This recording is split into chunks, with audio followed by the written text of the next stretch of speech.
ನಿನ್ನೆ ನಡೆದಂತಹ India versus New Zealand ಪಂದ್ಯದಲ್ಲಿ ಮೊದಲು ಟಾಸ್ ಗೆದ್ದಂತಹ ಇಂಡಿಯಾ ಬೌಲಿಂಗನ್ನು ಆಯ್ಕೆ ಮಾಡಿಕೊಳ್ಳುತ್ತೆ. ಸೊ ನ್ಯೂಜಿಲೆಂಡ್ ಪರವಾಗಿ ಓಪನಿಂಗ್ ಬಂದಂತಹ ನಿಕೋಲ್ಸ್ ಮತ್ತು ಡಬನ್ ಕಾನ್ವೆ ಒಳ್ಳೆ ಆರಂಭವನ್ನು ಕೊಡ್ತಾರೆ. ಒಂದು 100 ರನ್ಸ್ ಪಾರ್ಟ್ನರ್ಶಿಪ್ಪನ್ನು ಕೊಡ್ತಾರೆ. ಒಂದು ಒಳ್ಳೆಯ ಸ್ಟಾರ್ಟನ್ನು ಕೊಟ್ಟಿರ್ತಾರೆ. ಬಟ್ ಅವರಿಬ್ಬರಲ್ಲಿ ಔಟ್ ಆದ ನಂತರ ಅಲ್ಲಿ ಯಾರೂ ಒಳ್ಳೆ ಬ್ಯಾಟಿಂಗ್ ಕೊಡೋದಿಲ್ಲ. ನಂಬರ್ 4ನಲ್ಲಿ ಬಂದಂತಹ ಡ್ಯಾರೆ ಮಿಚೆಲ್ 84 ರನ್ಸನ್ನು ಕೊಡ್ತಾರೆ.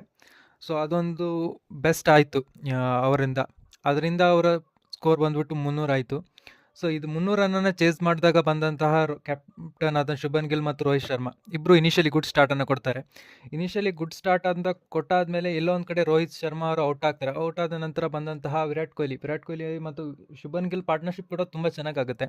So next Shubman Gill out ಆಗ್ತಾರೆ. ಶುಭನ್ ಗಿಲ್ ಔಟ್ ಆದ ನಂತರ ಶ್ರೇಯಸ್ ಅಯ್ಯರ್ ಮತ್ತು ವಿರಾಟ್ ಕೊಹ್ಲಿ ಅವರು ಕೂಡ ಚೆನ್ನಾಗಿ ಸ್ಟಾರ್ಟ್ ಮಾಡ್ತಾರೆ, ಚೆನ್ನಾಗಿ ಸ್ಕೋರ್ ಬರ್ತಾರೆ. ಒಂದ್ಸಲ 93 ರನ್ಸ್ನಲ್ಲಿ ವಿರಾಟ್ ಕೊಹ್ಲಿ ಬಂದಾಗ ಕೈಲ್ ಜೆಮಿಸನ್ ಬಂದು ಫಸ್ಟ್ ಬಾಲ್ನಲ್ಲಿ ಬಾಲ್ ಮಾಡಿದಾಗ ಮಿಡ್ ಆನ್ ಕೈಗೆ ವಿರಾಟ್ ಕೊಹ್ಲಿ ಅವರು ಕ್ಯಾಚ್ ಕೊಡ್ತಾರೆ.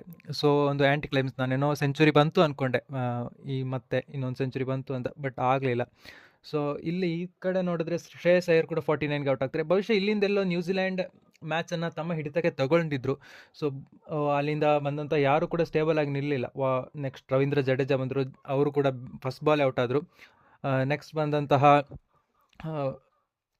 ವಾಷಿಂಗ್ಟನ್ ಸುಂದರ್ ಕೂಡ ನಿಗಲ್ ಇಂಜುರಿ ಇತ್ತು ಅವರಿಗೆ.